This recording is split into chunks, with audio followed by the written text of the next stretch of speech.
Okay, nyongera kubera ngate mbabuzako buli omujasinzidde okubeera ngate agoberera abeera Fahad Pregi okubeera ngate kutuusako amawulire ngabo egabeera gatambula mu ggwanga lyattu Uganda ne buli ggwanga lyonna nabwe kityo video etandika na kubeera ngate onterako ekigalo ekyo likinga sharingirako abalala nga bw'osobola comment section nayo ebeera open tekigenda kubeera ngate osolawo endowooza yo of course ku biki by'obeera ogenda okulaba mu video. Kakati waliwo olugero lw'Abaganda olugamba nti wandukola ekintu okubeera ngate olumya omuntu ate n'owunzika nga oyambye muyambe kankozeko emewe katini nnyo emyaka nga gijo ena egiyise waliwo ekibinja ky'abawagizi ba NUP abakwatibwa ku nsonga z'ebyobufuzi era nga munnaye bano bamaze emyaka ena bweddu almost emyaka 5 kubanga omwaka ogujja ndowooza babadde baweza emyaka 5 bukyanga bakwatibwa. Abaana abo bakwatibwa bangi nnyo era nga abamu kwabo basobola okubeera nga ate bateebwa, abamu ku bo basigalayo ne babeera nga ate bawera ennemba n'emisango. Finally bamaze ne babeera nga ate basumululwa. Abamu kwabo kwabaddeko omukyala Olivia Lutaya sako ne banne abalala basobodde okubeera nga ate bateebwa. Kakati Olivia Lutaya olwavaayo mukomera n'abeera nga ate akwata ekkubo n'abeera nga ate agenda butereevu ku headquarters z'omukulembeze Robert Kyagulanyi Ssentamu n'abeera nga ate abaako statements zaakola era ngenda kubeera nga ate nkuzanyira video osobola okubeera nga ate olaba bigambo ki bye yasobola okubeera nga ate ayogera oluvannyuma kubeera nga ate yateebwa. Kakati nga bwe kutegeezeza Olivia Lutaya teyateereddwa yekayeka, yateereddwa ne banne abalala. Kakati abamu ku bo kuliko omuvubuka amanyikiddwa nga Ssaanya era nga Ssaanya yabakulembera yeesozo nabeera nga ate akwata sayidi eri eya NRM era nga ennaku zonna mumulaba ku TV mumulaba ku interviews ez'enjawulo ng'avaayo ng'ayogera ebigambo nga Robert Kyagulanyi Ssentamu sako ne ttiimu ye nga bwe baakera ku makya ne babeera nga ate babatuma sako ne banne babeere nga ate bagenda balumbe amapoliisi babeera nga ate bagooca sako n'okubeera nga ate bakola effuja era naye sayidi ngenda kubeera nga ate njikutirawo osobola okubeera nga ate owulira biki byagezako okubeera nga ate ayogera ennaku zino. Era ng'omukyala Olivia Lutaya kye yakoze kyasanyusizza nnyo abawagizi ba NUP okwetoolola ensi yonna yonna.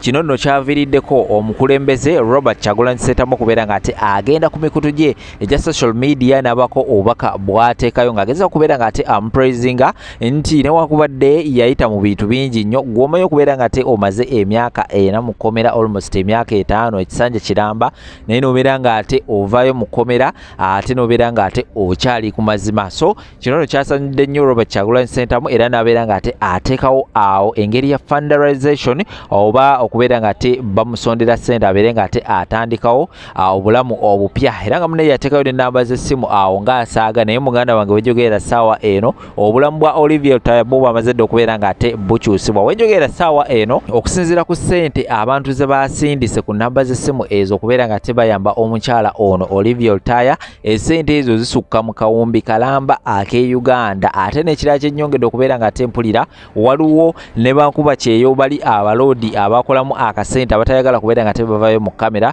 mune bavuddeyo ne babeera nga ate bamutonera ebintu ebyenjawulo munono mwe muli amayumba mwe muli ebyapa by'ettaka mwe muli ebisolo ng'ente kubeera nga ate atandikawo obulamu. Ate sayidi endala genfunyeewo galaga nti omukyala Olivia Lutaya anytime from now agenda kubeera nga ate asitula alina options bbiri either bw'asalawo ng'ayagala kubeera nga ate afuluma asobola okubeera nga ate agenda mu ggwanga erya America bamwaniriza era nga waatuukira bw'ati mbu agenda kubeera nga ate afunirawo obutuuze oba siki agenda kubeera nga ate agenda mu ggwanga eri Canada era naye ekintu kye kimu ajja kubeera nga ate afunirawo obutuuze. So kiri gyali bw'asalawo n'agamba nti njagala genda mu eno ensi n'abaana be bonna bajja kubeera nga ate bagenda ne famire yonna yonna era bajja kubeera nga ate baweebwa obutuuze instantly nga yakamala okubeera nga ate atuuka. So bino byonna kiri gyali bw'asalawo n'agamba nti ngenda kubeera nga ate obulamu butambuliza wano mu ggwanga Uganda okusinziira ku ebyo bankuba kyeyo abaloodi abalinamu kasente byasobodde okubeera nga ate bamuwa kiri gyali bw'asalawo okugamba nti owa kansitule ngende e Bulaaya nange nsobola okubeera nga ate ntandika obulamu era still kiri gyali. So ngenda kubeera nga ate njongera okubeera nga mbaterawo obutambi mwongera okubeera nga ate mulaba embeera nga bweri ssaawa eno naye nga genfunyeewo amawulire amalala. Omwami Sami owa Might Family naye yasobodde okubeera nga ate ateebwa era nga naye oluvudde mu kkomera ayise buyise side wali ekavule Makerere nabeera nga ate abuuza ku mukulembeze n'okubeera nga ate amwebaza okubeera nga ate munnaye amubeereddewo n'okutuuka okubeera nga ate ateebwa. Bino ebigenda mu maaso side ezeeyo era nga subscribinga oleme kubeera nga ate osubwa updates kikabo ekiti kubanga nze bisookera wano nga tebirina kubeera nga ate bisaasaanira ewala. So for now kamere nga ate mbateba video zino oluvannyuma nkumuna amawulire amala mangi nnyo temuvaawo. Olunaku olwaleero tufunye omukisa ogutulako ne Olivia Lutaya ngono y'omu ku abo abawagizi ba NUP 19 abakkiriza emisango gy'obutujju n'oluvannyuma ne babeera nga bafuna okuddibwamu kw'omukulembeze w'eggwanga era ne bateebwa. Ono nno abadde amaze emyaka kumpi gigenda 4 ng'ali mu kkooti y'amagye avunaanibwa emisango gino ne banne. Olivia Lutaya kuliko ekkomera lyali ssanyu ddene nnyo mu bulamu bwange. Bwe mwakwatibwa nga mutwalibwa mu kkomera mwakirowoozaako nti muyinza okumalayo ebbanga lino lyonna? Twasaba bbayiro 5 zonna nga bazituma naye bbayiro yasembayo. Awo we namanyira nti tugenda okubeera mu kkomera paka. Awo nakkiriza nti kati kiwedde, but era ne senga wange namukubira n'omugala senga temudda. Bonna essuubi lyabalimu nti ba MP engeri gye batweyimiridde bajja tuta. Naye namuza koti masho yatutunula n'atugamba twali tetulina gye tubeera. Right now bantadde ndiwa. Embeera mu kkomera ebadde etya? Omufaliso ogumu mulina gwe bakaka abantu 5. Gumu bwe guti. Mugwalawo kinino paati yonna ina kubeera wansi wa kitanda. Emmere omuntu emmere watuuko giyitira ddongo eyo teba mmere. So chachu bagoye ebyo bichachu speed oba biyidde oba tebiyidde. Tukimanyi nti omuntu abeera mu kkomera abamu ku bantu abasinga okunyigirizibwa beebo ababeera basigala ebweru oba abooluganda bona ddala abaana. Embeera ogisanze otya ku mutabani wo? Okubeera mu kkomera kyampadde distance n'omwana wange. Kwane right now nawe ngendawo era omulaba ayagala nnyo jjajjaawe. Talina nnyo budde bwange. Yantunuuliranga abantu be nabeeramu kubanze nali mukuziza mulaga emmundu kibi ng'alaba ndi mu bantu abalina emmundu ebyambalo ebyenjawulo. Kati sigenda kulimba simanyi mwanange ekifaananyi kikyanyinako. Enfunda nnyingi tuze tulaba nga bannakibiina ky'NUP baweereza obuyambi eri ab'eŋŋanda zaabo abali mu makomera abaafa ko n'abo abaabuzibwawo. Ewuwo osanze guli gutya? Njagala nnyo okwebaza Pulezidenti waffe Kyagulanyi Ssentamu Robert, abawagizi bonna aba NUP. Kye mwakola nali sikisuubira naye mbeebaza okulabirira famili yange. Nabasanze bali bulungi, omwana wange ali bulungi, asoma, ewaka buli kimu kiri bulungi. Wabaddewo ebiitiŋŋana nti ekibiina ki NUP naddala Pulezidenti waakyo Robert Kyagulanyi bakufunamu ssente, ebyo badde obimanyiiko?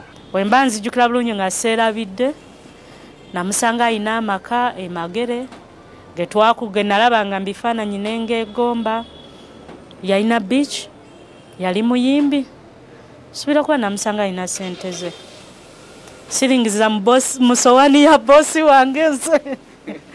So sikisuubira nti asobola okukikola ekintu ng'ekyo. Otubuulidde nti embeera mu kkomera gy'obadde si nnyangu nnyo era nga waliyo abakyala bangi b'ogamba nti oba oli awo balemeddwa okufuna obwenkanya. Olinawo enteekateeka yonna okulaba ng'obataasa?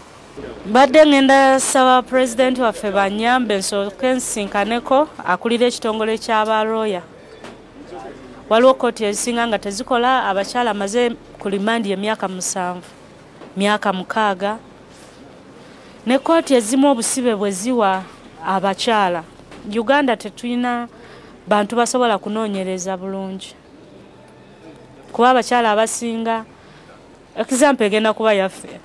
Singa abanoonyereza omusango gwaffe baali bamanyi okunoonyereza, twali tetugenda sibwa. Ekyokubeera nga wakkiriza emisango gino ate ng'essaawa ya leero kati bw'oba oyogerako mu mawulire gye tuli ogamba nti si kituufu, olowooza tovudde ku ndagaano gye wakkiriza okusobola okuva mu kkomera? Tebakirina kulikodi nti banconvictinze. Saagala nnyo muntu antegeerera. Nze tebantegeerera ndi muntu mukulu. Ayina endagaano gye twakola agijjeyo agibawa ab'amawulire. Nti twakola endagaano nti ngenda oba kukola kino oba kino oba kino. Obubonero obulaga obunnaafuusi bw'omuntu buli busatu. Akasooka idha haddatha kadhaban, bw'atandika okwogera ebigambo bye ateekamu eby'obulimba. Akookubiri ne kagamba nti wa idha wa'ada akhlafa, bw'alagaana endagaano agyawukanako. akokusatu ne kagamba nti wa idha utumina khanan omuntu bwateresebwa akumpanya kakati Olivia Lutaya yagudde mu kabonero akokubiri akokulagaana n'akubeera nti yavudde ku ndagaano kubanga bwe twali tuli mu kukomera embeera ng'etutabudde ffenna twagatta obwongo ne tugaa ati mu butuufu ebintu bye tukyuseemu mu mpaaba y'omusango ebintu Yesu tubadde tubyegaana nga tuwagirwa Kyagulanyi bw'ajja ku kkooti bw'ateekawo ebbugumu wagaa nti bane mubyegaane ne tugamba naye kakati ebintu nammwe mumanyi kye twakola abasirikale twali tubalumba Olivia Lutaya oyo ye mwennyini ye yatuukirwako ne ssente ekikola kye yakoze n'agenda ku Nuupu agamba bamukaka ekyo tekimuwonya era njagala okugamba Lutaya nti ekyo tekikuwonya kubanga wafulumye mu kkomera nga oli kulimino emisango wagizza so nze kyenkusaba obeere quiet osirike ogondere gavumenti kubanga saali yagadde ate ebizibu ebirala olusi bye tubaddemu ate oyongere okubiwakula kubanga ebintu bye twakola obimanyi so ekyokuba nti talabika wano Olivia Lutaya nategeddeko nti abanuupu omuli Lubongoya ne bannaaba bagenze ne bamuvumbagatira ku kkomera ne bamuteeka mu moloka ndowooza baame engeri nga gy'abadde stressed ekkomera mulimanyi omuntu oba wakalifuluma oba tomanyi wootandikira naye oba oli awo naye ajja kukitegeera bayagadde kumwogeza boogeza muteeka mu byamawulire naye nga naye ekituufu abadde akimanyi ate yaguwagira yagupika mwabasigadde mu group ne mugendera ku ekyo nagamba ene namba ono namba 1 nga yamutuma erinnya nti ye Dorothy naye nga yekaduuka yennyini poloti ye tugenda gigula etya n'akutwala ne poloti ne bagigula naye nga poloti aguze yiye ye manyini yaguze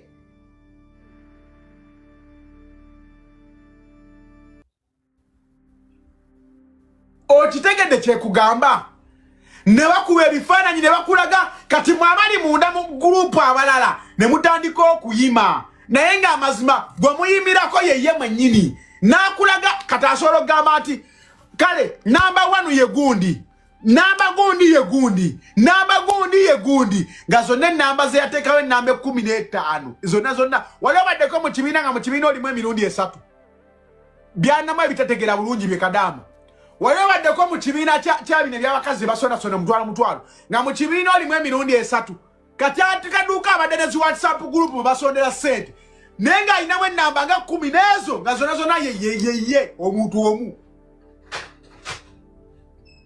kati asooka n'abagamba ono enamba emu ono enamba 2 ono enamba 3 nga bonna bapaledinzeewo we bati ye abagamba kimu amagundi webalenyo sente za mobile money ezifunye n'asindika screenshot ng'enamba gy'asindika sente zize yazesindikidde ne bannange oba mutegeera bizimwe oba male bapamako ku mutwe bwe bati abafere we bakola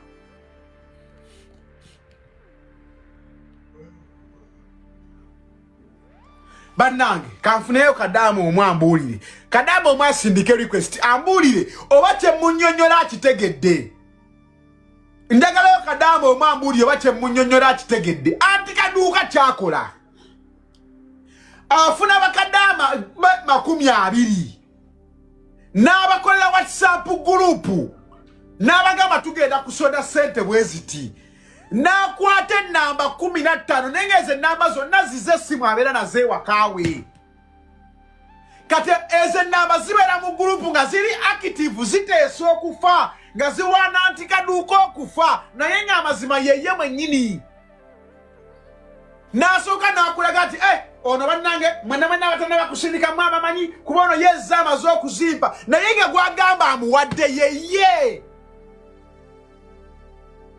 bw'alaba tewali mulala aleeta ssente n'abasika eriyenera n'abagamba bannange wiiki eno nze nfunyeeko abantu 6 bokka be bapadde ssente gundi ampadde naye ng'amazima teri n'omu yamuwadde bonna baasoma yeye ne screenshot zabalaga ssente zize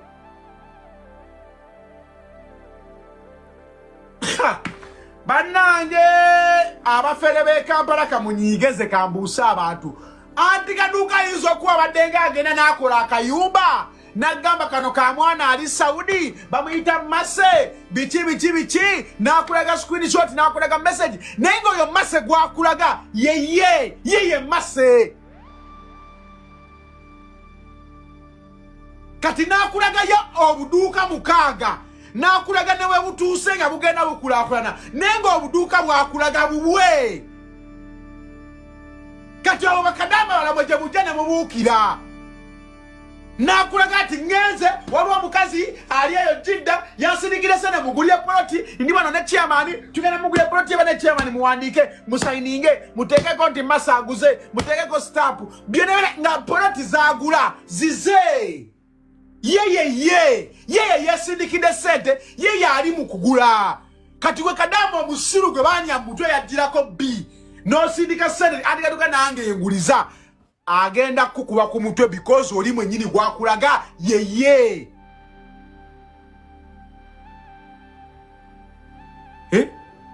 awani bakadama temuwulira mmwe nze mala bawe mulawe mulotegeera mmwe bwe mutyo birungi Samantha we yabagamba aguze ente 40 n'abagamba mu ente zaabuzeewo ente zaabulawo mumpewo Samantha yagula ente ne zibula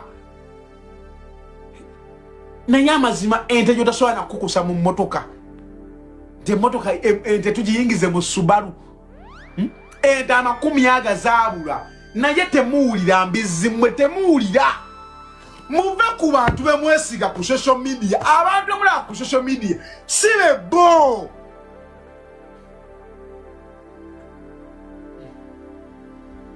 oyo atukaduka gwola bawo si antikaduka wabulamu obwa bulijjo ono timogwola bawa nayasama si yenze atenga osolombere notya naye atenga siringa kyosuubira naye temuwulira temuwulira baana mmwe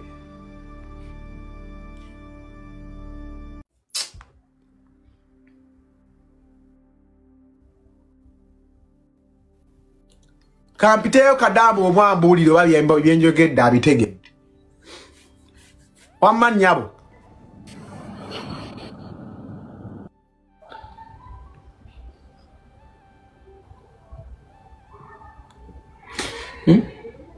bwe batu ne super life bwe ba abantu leta sente tuzoze asugama tebazoza banangi byana mwete mutokira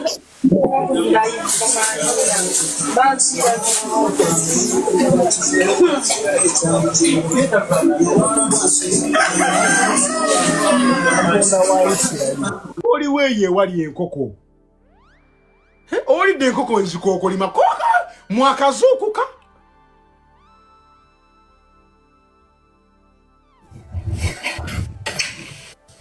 Timo.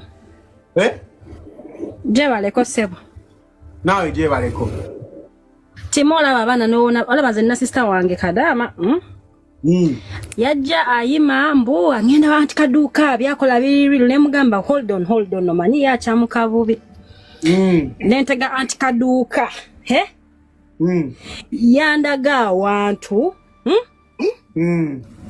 Nenkwata abantu bange ne bagenda yo.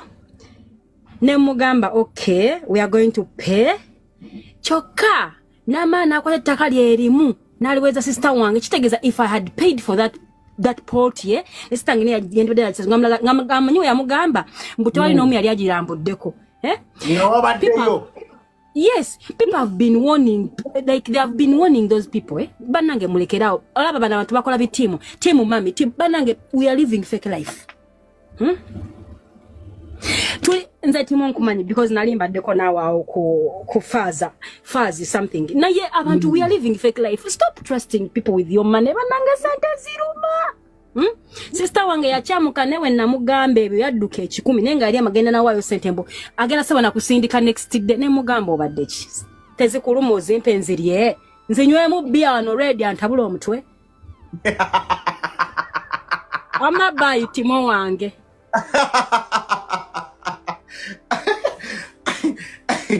alina amagezi awulire antikaduuka n'abalala bajja we bajja nabo babbe n'abalala we bajja babbe nze sikulinaako buzibu n'abalala bwe bajja njagala obabbe njagala obbe buli kadamu eyeewussa buli kadamu eyeesiriwaza njagala obabbe babbe baddemu amagezi wanji nyabo Hello, oli otya? Ndi oli otya? Kimo kyoyogera kituufu bwe batyo bwe bakola. Omuntu basobola okutunda polota emirundi 6 bagitunda omuntu omu. Okitegeedde kintu ekyo? Naye bakadama tututegeera banange twaba ki? Kiki ekituliko?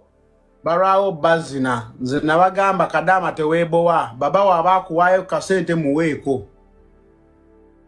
lwaki ate weebowa tugende ku fango ni faza abalungi abatuuliriza era abatulaba olunaku olwaleero tukyaddeko ewa Sheikh Ashraf Dembe sebo nsanyusa okubalaba amannya agange nze Sheikh Ashraf Dembe akola ku bizibu by'enjawulo omuntu singa aba alina ebirwadde musomereddwa tumuwa amazzi ga lukuya nga bw'obadde ogalaba tugenda abantu ku kyoto ne twokya emizimu emibi egibabaamu n'okulomba edduwa abantu singa abeera ng'ali wano atuuse sobola okumulombera edduwa ne waba atatuuse nga mpadde amannya ge naye ng'ali wala naneetaase ennamba yange yeeno eri 0707363711 nammwe bannyinaffe abali ebweru oyagala okuba nti oyagala okulombera ku dduwa ng'olina ebizibu viza zibuze amaka gakolongotana sente zikola zimpita mu ngalo ojja kumpeereza ekifaananyi kyo n'amannya go ebyo byokka bijja kummala nja kukulombera edduwa ojja kutereera olunaku olusembayo mu mwezi mba n'edduwa eyawamu ffenna n'abalwadde bange abakadde n'abapya. Assalamu alaikum warahmatullahi wabarakatuh.